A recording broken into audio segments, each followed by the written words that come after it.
안녕하십니까. 이번 시간 우리 교재 321페이지 보면 여러분 네 번째 장 난방 설비입니다. 지난 시간 우리 급탕에 관련된 얘기를 했어요. 그러면 이 급탕과 난방을 제가 같이 붙여놓은 이유가 있어요. 여러분 급탕과 난방이 사실은 온수를 이용해서 하는 난방이기 때문에 대부분 그래요. 자, 완전히는 아니지만 그렇기 때문에 거의 비슷한 유사한 얘기들이 많이 나와요.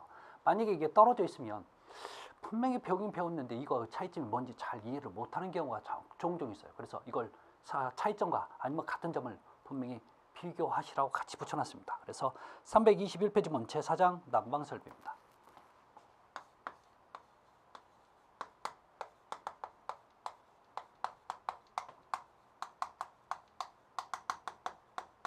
자, 우리가 이 난방 설비에서 배워야 될 가장 대표적인 난방 방식이 있습니다. 자, 난방 방식은 크게 세 가지로 배울 거예요. 증기난방, 온수난방, 복사난방의 요 세 가지를 배울 건데, 자, 문제는 제가 여쭤봅니다. 여러분 댁은 무슨 난방이에요? 셋 중에 대부분 보면 다 온수난방이라는데 여러분 댁은 온수난방이 아니에요. 아셨죠? 여러분 댁은 온수난방이 아니라 여러분 댁은 저희 집도 마찬가지. 우리나라 대한민국 모든 방식은 복사난방이에요. 다시 가요. 여러분 댁이나 저희 집, 우리나라 대한민국 무조건 뭐라고요? 복사난방이라고요. 아셨죠? 자, 이 얘기는 지금 나중에 하면서, 자, 먼저 요 세 가지에 배울 거지만 우리 집, 여러분 댁 모든 전부 다 우리나라는 복사난방이라는 거 얘기를 먼저 하고 넘어갑니다. 자, 그래서 뭐 난방 방식 분류가 나오는데, 자, 이제는 여러분 봐야 될 게 뭐냐면 322페이지에 제2절 난방 기기가 나와요.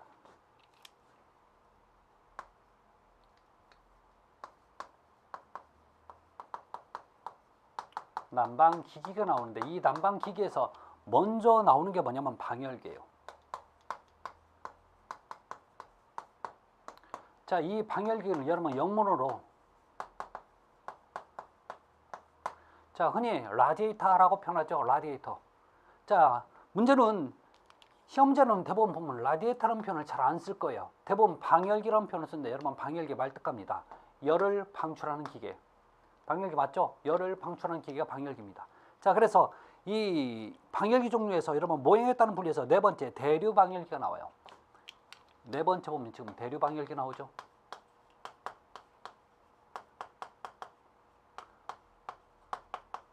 이 대류 방열기 영문 좀 보실래요? 영문 컨벡터,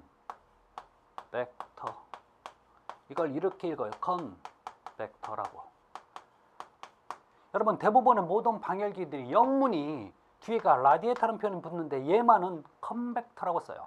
그래서 만약에 다른, 이 대류 방열기를 정답을 만들려면 이렇게 나오죠. 예를 들어서 우리 교재 보시면 자연 대류가 실내를 순환시키는 구조로서 열 효율이 좋아 널리 사용된다. 이런 방열기 뭐냐라고 물어보면 다른 것은 무슨 방열기 무슨 방열기 쓰지만 얘만은 한글로 컨벡터 쓰고 뒤에다 영문으로 컨벡터 써줄 거예요.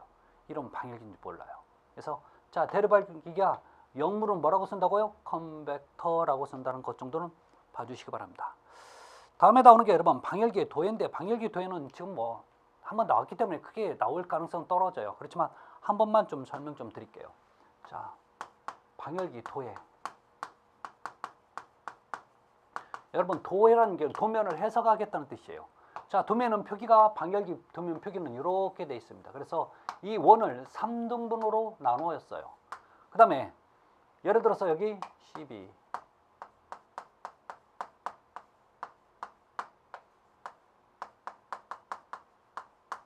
만약에 이렇게 써 있으면 이게 무슨 뜻인지 보도록 할게요. 자, 우리 옛날에 여러분 주철제 방열기를 이렇게 보시면 이렇게 구멍이 뚫려 있죠.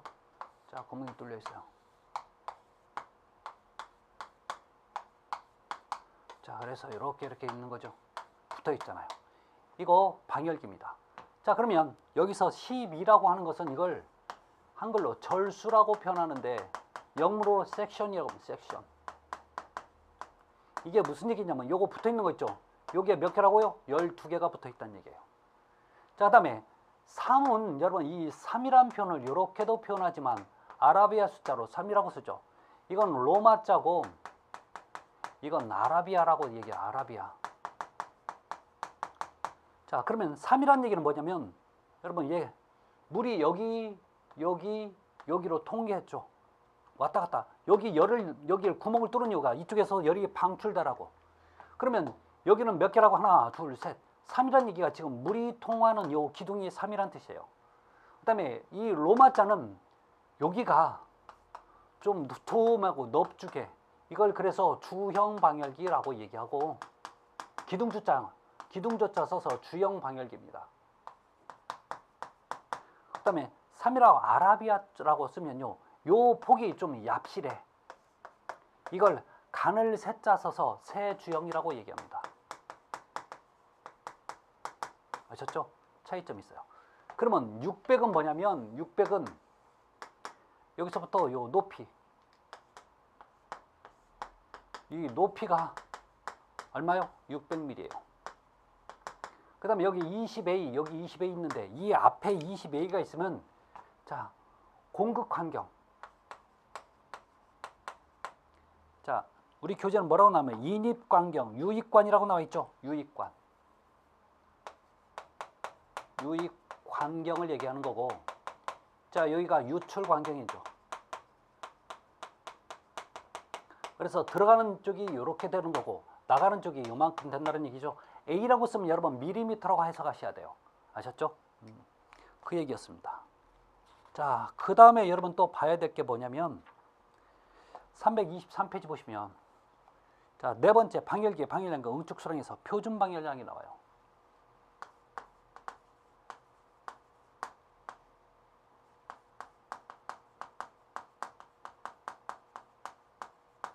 방열량인데 잘 보실래요? 여러분 이 안으로 증기를 넣잖아요. 그러면 증기난방이고, 이 안으로 온수를 넣으면 온수난방이에요. 여러분 대개 온수난방이 아닌 이유가, 요거 집, 방, 거실, 부엌 다 있나요? 없잖아요. 그래서 여러분 대개 무슨 난방이에요? 복사난방. 그러면 자, 이쪽으로 들어가면 뭐라고요? 이쪽에 증기가 들어가면 증기난방이고, 이쪽으로 온수가 들어가면 온수난방이 돼요. 따라서 이 표준 방열량은 방열량이란 표현은 열이 방출되는 양이 방열량이야. 결론 여러분, 이 방열기는 열을 방출하는 기계니까 여기서 열이 얼만큼 나오는지 그 양이 방열량이라는 거예요. 그러면 기본적으로 방열량은 정해져 있어요. 첫 번째, 야, 너 온수일 때는, 온수난방일 때는. 두 번째, 증기난방일 때 방열량이, 표준 방열량이 달라요. 자, 온수일 때는 얼마 정도? 0.523 kW 제곱미터다. 증기는 0.756 kW가 돼요. 제곱미터다. 근데 어떤 분 그러대. 어떤 교재는 이렇게 써 있다고. 523 와트. 어떤 교재는 756 와트라고. 여러분 지금 와트하고 킬로와트 차이점이 얼마예요? 1000. 동그라미 몇 개? 3개. 그러면 동그라미 3개가 여기서 분야 안 분야에 따라서 와트냐 킬로와트에 따라서 달라진다는 얘기죠. 같은 숫자예요. 이건 킬로와트가 붙고 여기는 와트가만 붙였잖아요.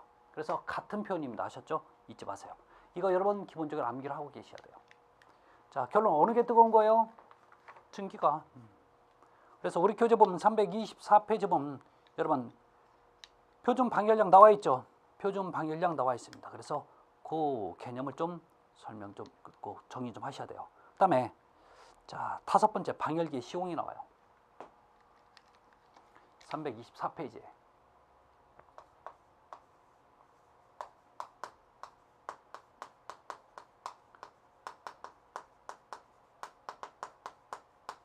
시공.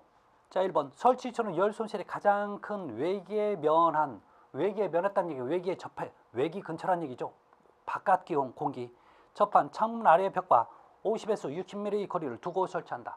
자, 이게 무슨 얘기냐면 방열기는요, 이게 집이 있어. 그러면 여기가 분명히 창문이 있을 거예요. 그러면 방열기는 반드시 여기에 설치하라고요. 이 부분에 이렇게 설치가 되어야 좋아요. 왜? 어차피 이 방열기는 공기를 데피는 난방 방식이에요. 그냥 공기를 데피려면 여러분 뭐가 좋아하냐면 대류작용이 잘 일어나야 돼요. 그래서 가장 대류작용이 잘 일어나는 부분이 이쪽이야. 그래서 여기서 찬바람이 들어오면 얘가 바로바로 데펴서 이렇게 순환을 시키는 거죠. 자, 그런데 왜 떨어져야 돼요? 자, 얘는 떨어지래요. 얼마 정도? 50에서 60mm 정도는 벽에서 떨어져야. 그래야 여러분 간단한 개념이에요. 여러분 방열기가 이게 방열기라고 칩시다. 그러면 여기 면도 이쪽 면도 전부 다 열이 방출돼야 돼. 근데 이쪽 면이 열이 방출되는데 벽에 딱 붙어버리면 열 방출이 안 되는 거죠. 그래서 떨어뜨려야 열이 방출이 잘 돼. 그 간격을 50에서 60mm 정도는 떨어뜨려라 라고 하는 거죠. 그래서 항상 창가 밑에가 여러분 대려작용이 가장 잘 일어난 그런 형태이기 때문에 그래요. 자, 두 번째 한 개의 방열기 절수는 보통 몇 개라고요? 보통 15개에서 20개 정도가 적당하다는 얘기 나와요. 그래서 절수가 많을수록 난방부하는 커진다. 여러분 난방부하라는 표현 나오면 여러분 부하라는 얘기 나오면 여러분 이것을 해석을 사용 또는 사용량으로 바꿔서 하십시오. 그러면 읽어볼게요. 절수가 많을수록 난방 사용량이 많아진다. 왜? 열이 방출이 많아지니까. 그만큼 제가 난방을 많이 해줘야 될 거 아닙니까? 그 얘기가 지금 요 얘기가 되는 거죠. 그래서 잘 들어보세요. 이제부터 부하라는 표현이 많이 나올 건데 그 부하는 사용 또는 사용량으로 바꿔서 해석하시라는 거. 세 번째, 온수난방은 유입관계가 유출관계가 같으나 여러분 온수예요. 자, 온수는 유입관과 유출관이 같아요. 그렇게 될 수밖에 없는 게 여러분 온수는 많이 팽창을 안 합니다. 그런데요, 자, 증기난방은 유입관경보다 유출관경을 적게 한다. 자, 중요한 얘기 나옵니다. 자, 온수난방, 증기난방이 있어요. 자, 방열기에서 유입관경이 있고 유출관경이 있어요. 관경이 있을 때 여러분 온수난방에서 유입관하고 유출관경이 있다. 온수는 여러분 그 물의 팽창이 그렇게 많지는 않습니다. 약 4.3% 팽창을 한 뿐이지. 자, 그래서 유입관경, 유출관경이 어때요? 같은 걸 써요. 같은 걸 써요. 그런데요, 자, 증기난방은 기본적으로 뭐가 돼요? 처음에 기체를 보내주죠. 팽창돼요. 그래서 유입관경이 커야 되고, 그 다음에 증기는 열을 보내줘서 이 열이 뺏기면 뭐가 되냐면 1700분의 1로 줄어드는 응축수 물이 돼요. 그러니까 굳이 유출관경 클 필요 없는 거죠. 얘는 작은 거 쓰는 거죠. 다시 한번 읽어볼게요. 여러분 온수난방은 유입관경과 유출관경이 같으나, 자, 증기난방은 유입관경보다 자, 유출관경을 작게 설치한다. 왜? 유출관이 나중에 물이 되는 응축수가 돼요. 1700분의 1로 줄어들어요. 여러분 수증기가 1700분의 1로 1700배 팽창된 거죠. 물에 비해서. 그러니까 이게 식었다는 얘기는 물이 됐다니까 1700분의 1로 줄었으니까 굳이 증기가 이만하면요 나중에 식어버리면 얼만큼 돼요? 이만하게 된다니까. 이러니까 굳이 클 필요는 없다는 얘기죠. 자, 네 번째, 방열기의 배관은 열에 의한 배관의 신축을 고려해요. 유입관과 유출관은 수입을 이용한다. 여러분 요 들어간 쪽과 나온 쪽 모두 수입을 이용을 해줘야 돼요. 그 표현도 알아두시기 바랍니다. 자, 다음에 여러분 방열기 밸브 나와 있죠? 325페이지. 자, 이 방열기 밸브에 관련된 자 얘기를 좀 해야 되는데, 여러분 이 방열기 밸브에서 기본적으로 이 방열기 밸브는 여러분 보셨을 거예요. 방열기에 붙어 있어. 하는 역할은 뭐예요? 얘는 차가우면 어떻게 해요? 열어줘야 되고 뜨거우면 잠궈줘야 되는 그런 목적을 가지고 있죠. 자, 그게 바로 지금 우리 방열기 밸브가 하는 목적입니다. 그래서 자, 공기 빼기 밸브. 여러분 공기 빼기 밸브는 공기를 빼서 유체 흐름을 원활하게 하는데 그 목적이 있죠. 증기 트랩 이건 지금 얘기를 못해요. 자, 저는 어디 좀 가야 되냐면 326페이지 이제 보일러 얘기를 조금 좀 하고 넘어가야 돼요. 보일러 얘기입니다. 그래서 자, 우리 교재 페이지 326페이지입니다. 보일러 기본적인 개념만 갑니다. 자, 이 보일러는 기본적으로 크게 두 가지가 형태가 있습니다. 자, 보일러는 기본적으로 어떤 철로 만드냐에 따라서 크게 주철제 보일러와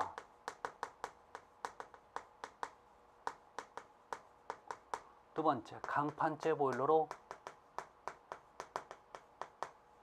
나눠져 있어요. 근데 주철제 보일러는 이 자체가 주철제 보일러가 되는데 강판은 철판을 강판이라고 얘기하는 거죠. 그래서 여기에 따라서 종류가 바뀝니다. 자, 여기 뭐 노통 보일러가 있고 노통 연관식 보일러가 있고, 자, 두 번째 수관식 보일러, 그 다음에 이평 보일러, 뭐 관류 보일러, 이런 보일러 종류가 있어요. 자, 우리가 여러분 공부해야 될 건 기본적으로 주철제 보일러와 노통 연관식, 그 다음에 수관식 보일러, 요 세 가지 정리할 거예요. 자, 먼저 우리가 공부해야 될 게 주철제 보일러에 대해서 얘기합니다. 자, 그러면 나머지 좀 지우고 진행 좀 할게요. 여러분, 주철은 뭐가 문제냐면 이 주철이란 말 뜻 자체를 이해를 해야 돼요. 여러분, 주철의 가장 대표적으로 주철로 만들어진 게 뭐였냐면 가마솥. 가마솥이 뭔지 아시죠? 얘는 흔히 해서 우리가 흔히 무쇠라고 하는 거죠. 무쇠. 결론, 이 주철제 보일러는 우리 가마솥을 머릿속에 두고 계시면 돼요. 자, 기본적인 개념이 뭐냐면 첫 번째, 얘는 녹이 슬잖아요.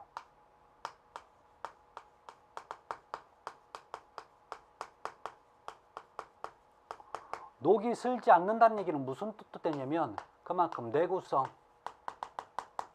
내식성, 부식이 안 되는 거죠. 수명이 크다, 길다, 같은 얘기죠. 항상 이 개념이 여러분 있습니다. 이게 작다는 얘기, 이게 작아진다는 얘기예요. 두 번째, 이 주철제 보일러는 절대 인장 능력이 없어요. 인장 능력이 없다고요. 그래서 제가 외부에서 망치로 때리잖아요. 그러면 찌그러들지는 않아요. 버티거나 둘 중에 하나, 깨지거나. 그래서 여러분, 인장 능력이 없다는 얘기는 어떤 충격, 외부 충격에 약합니다. 그래서 가마솥은 못 쓰는 이유가 깨져서 그런 거예요. 자, 이러다 보니까 얘는요, 나중에 굽힘이 없다 보니까 작업 자체가 좀 어려워져요. 그만큼 여러분, 강관 같은 경우는 조그마한 관은 이렇게 휠 수 있지만 얘는 절대 안 휘어진다니까. 그래서 작업성이 나빠집니다.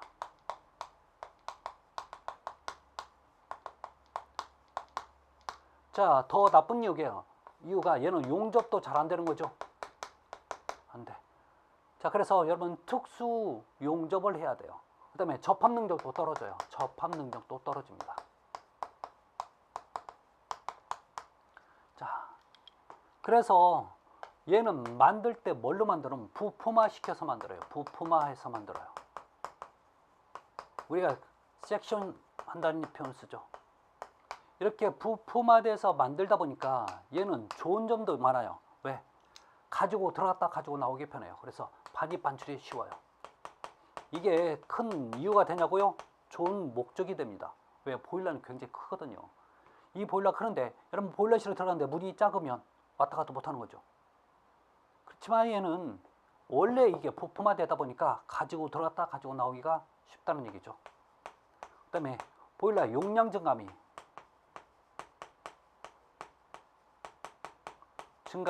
굉장히 쉬워요. 그렇지만 연결 부위가 많다 보니까 누수 우려가 많아지는 거죠.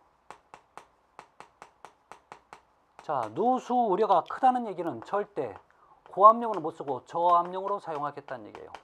자, 그런데 이 저압용도, 즉 주철제 보일러도 증기용으로 쓸 때가 있고 온수용으로 쓸 때가 있어요. 그래서 증기용으로 사용될 때가 있고 온수용으로 사용될 때가 있어요. 야, 그러면 너 증기용은 그 사용 압력이 얼마냐고 물으면 증기용은 이게 더 위험하니까 0.1 메가파스칼 이하에만 쓰고, 자, 온수는 0.3 메가파스칼입니다. 이하에 사용되는 게 바로 요 주철제 보일러입니다. 자, 한 가지만 더. 이 주철제 보일러는 열에 의한 부동 팽창으로 균열이 갑니다. 자, 쉽게요. 열을 받은 부분은 얘가 뜨거워서 늘어나지만 그렇지 않은 부분은 안 늘어날 수 있어요. 이러면서 뭐냐면 깨져버리는 거죠. 주철이 그런 특징을 가지고 있어요. 자, 그래서 알아두시기 바랍니다. 다음에 나오는 게 여러분 327페이지 보면 노통 연관식 보일러와 그다음에 328페이지 있는 수간식 보일러에 대해서 설명 좀 할게요.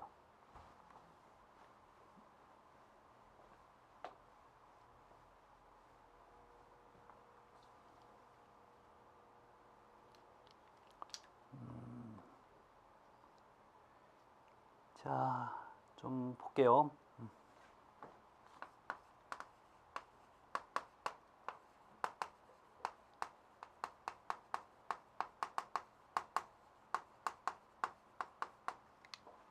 자, 지금부터 이 명칭에 대해서 좀 정리를 해야 되는데 이 명칭 자체가 이해가 안 되면 이 보일러 항상 헷갈릴 수밖에 없어요. 여러분 뭐 있냐면 이 노통이란 표현이에요. 노통. 이 노자가 뭐냐? 화로로자예요. 화로로자라고요. 자, 이 화로로자, 이 노통인데 결론 화로는 불을 담는 그릇이 화로예요. 그러면 얘는요 불이 들어있는 통이 되는 거죠. 그래서 이렇게 큰 통이 있어. 큰 통이 있어갖고 여기가 이 안에서 여러분 점화가 이렇게 이루어지는 거죠. 버너가 여기 있어요. 그러면 얘가 지금 뜨거우니까 이 안쪽에 뭐가 있냐? 바깥쪽에 물통이 있어요. 그 물통에 열을 전달해 주니까 물이 데펴지는 거죠. 자, 노통이 뭐라고요? 불통. 그러면 연관이 있고 수관이 있어요. 파이프 관이 있는데 하나는 요 사이로 뭐가 지나가냐면 연기나 또는 폐가스가 지나가요. 그러면 이 관 이름이 연관이고 이 사이로 이 배관 안으로 여러분 물이 흘러가. 그러면 이 관의 이름이 뭐예요? 수관이 되는 거죠. 쉽죠? 자, 그러면 우리 이제 노통 연관식 보일러를 그림으로 한번 그려볼게요. 그럼 뭐가 먼저 필요할까요? 노통이 필요하죠. 노통이 필요해. 자, 이렇게 노통이 필요합니다. 자, 여기서 점화가 이루어지는 거죠. 점화가 이루어져. 자, 그 다음에 여기를 둘러싸고 있는 큰 통이 있어요. 그래서 여기 뭐가 들어있어요? 물이 들어있다니까. 그래서 여기서 점화를 확 이렇게 해버리면 이게 뜨거워지니까 여기 물을 열을 전달해 시켜주겠죠. 이러한 보일러가 여러분 이름이 뭐냐면 노통 보일러예요. 노통 보일러. 이 노통 보일러는 좋은 점이 뭐냐면 물을 많이 가지고 있어요. 그래서 한번 데펴놓으면 얼마든지 물을 가지고 있으니까 물이 사용량이 갑자기 많아도 얼마든지 보내줄 수 있어요. 이걸 다른 말로 뭐라고 표현하냐면 사용량이 부하가 변동되어도 얼마든지 보내줄 수 있다. 부하 변동에 안전하다, 유리하다 이런 표현 나와요. 그런데 이 노통 보일러가 나쁘다는 게 아니라 하나의 단점을 하나 가지고 있어요. 무슨 얘기냐면 이 연기통으로 이 굴뚝으로 여기 있는 열이 그대로 빠져나가요. 이게 좀 아깝거든. 그래서 이걸 계량해서 만들어진 보일러 있어요. 계량을 합니다. 어떻게 해요? 이렇게 노통을 만들었어요. 자, 그래서 점화가 여기 이루어져. 자, 그래서 이렇게 큰 통을 이렇게 만드는데 얘는 폐가스를 뺄 때 바로 빼는 게 아니라 여기에다 아주 작은 관들을 엄청나게 많이 만들어 놔요. 자, 많이 만들어 놔서 이 폐가스를 여기에다 순환을 시키는 거죠. 그럼 폐가스 자체는 열을 가지고 있기 때문에 이 물을 데피는 데 도움을 주는 거죠.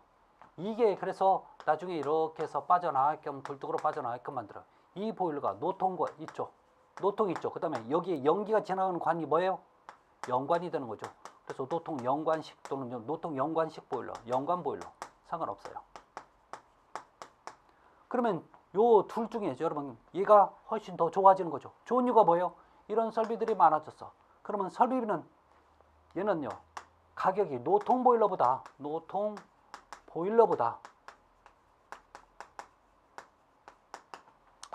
자 비싸죠. 또 노통 보일러보다 열 효율이 여러분 우수해요. 자, 그렇지만 이 노통 보일러보다는 수명이 짧아요. 왜?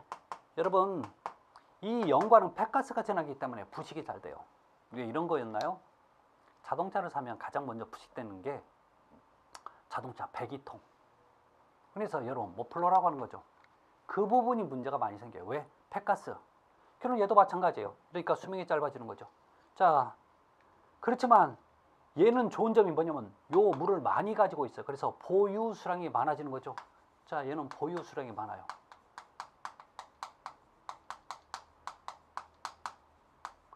이렇게 많아서 부하 변동에 유리합니다. 여러분, 부하를 뭘로 해석하라고요? 사용 또는 사용량. 갑자기 사용량이 많아져도 가지고 있으니까 얼마든지 보내줄 수 있다는 얘기죠. 이게 여러분 지금 노통 연관식 보일러입니다. 알아두셔야 돼요. 자, 다음에 나오는 게 여러분 수관식 보일러입니다.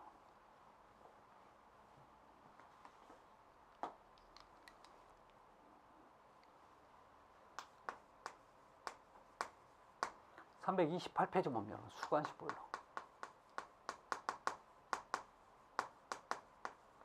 이 수관식 보일러는 증기통이 있고 여기는 물통이 있어요.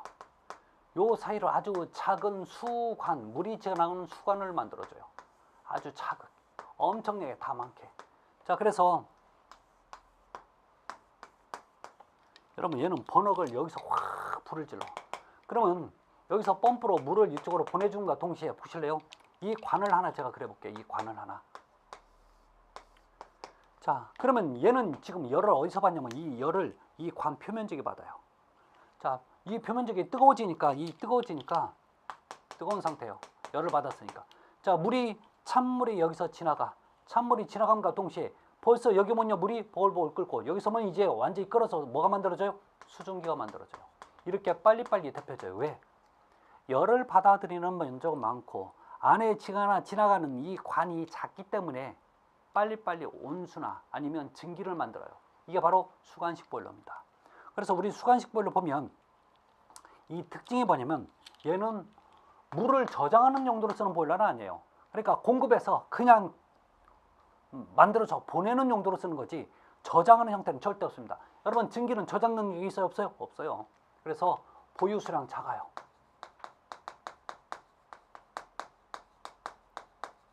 그렇지만 지속적 공급용으로는 가장 적당하죠. 그래서 지역 난방이라든지 또는요 우리 열을 필요로 하는 생산 공장이 있죠. 생산하는 공장 같은 데는 가장 적합한 방식이 수관식 보일러입니다. 자, 그래서 우리 교재도 그런 얘기가 있어요. 보유 수량이 적어 증기 발생 속도가 빠르면 예열 시간이 짧다. 결론은 예열 시간은 굉장히 작죠. 빨리빨리 끓으니까. 그래서 예열 시간 짧아요.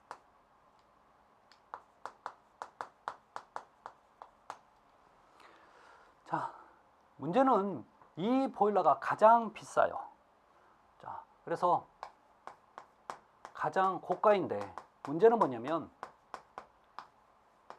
만약에 이 배관 내부에서 스케일이 발생돼 가지고 이 배관을 막아버리면 보일러 터져요.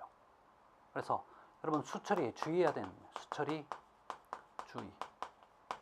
여기서 수처리에 주의하라는 얘기는 이 물이 경수면 돼야 안 돼요? 경수면 안 되고 연수를 사용을 하라는 얘기예요. 아셨죠? 이 뜻입니다. 자, 그래서 이 수관식 보일러는 그 압력의 사용 압력이 보통 1메가파스칼 이상인 곳에 많이 쓰는 게 바로 수관식 보일러가 되는 거죠. 그래서 이 수관식 보일러에 대해서 좀 정리 좀 부탁 좀 드리고요. 다음에 329페이지 보시면 그 보일러에 자, 네 번째 보일러의 출력이 나옵니다.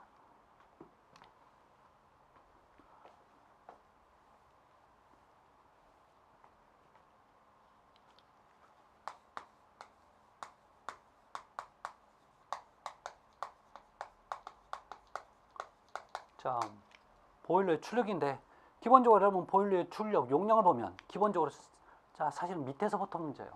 여러분 정미 출력이 있고 그다음에 상용 출력, 그다음에 전격 출력 이렇게 세 가지로 구분이 됩니다. 자, 그래서 우리 정미 출력은 기본적으로 그러니까 열을 사용하는 용도가 뭐냐고 물어보는 거죠. 여러분 보일러 쓰는 열을 사용해서 즉 보일러는 뭐 하는 거예요? 온수로 만드는 기계죠. 온수는 어디에서요?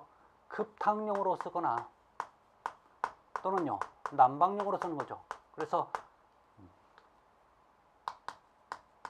급탕 부하 또는 난방 부하 꼭 부하자 안 붙여도 상관없어요. 아셨죠? 그러면 상용 출력은 요 정미 출력, 즉 극탕부하에다가 난방부하예요. 문제는 이걸 뭘로 보내줘요? 배관으로 보내주는 거죠. 그럼 배관도 보내주다가 배관에서 열을 뺏기는 거죠. 그래서 이걸 뺏기는 것을 예상해서 더 만들어줘야 되는 거죠. 이게 상용 출력이에요. 자, 전격 출력은 요 세 가지에다가 여러분 처음부터 뜨거워지는 건 아닐 거란 말이에요. 그럼 뭐가 필요해요? 일정하게 계속 뜨거운 것을 만들려면 일정한 온도가 공급을 해줘야죠. 이걸 뭐라고 얘기해요? 예열, 부하. 결론 상용 출력은 급탕, 난방, 배관에다가 전격 출력은 뭐까지? 예열까지 합친 게 바로 전격 출력이 되는 거죠. 그래서 그 개념을 좀 봐주시기 바랍니다. 자, 그래서 확인하시고, 그 다음에 네 번째 보일러실의 구조 있죠. 자, 보일러실 구조에서 여러분 꼭 잊지 말아야 될 게 내화 구조예요.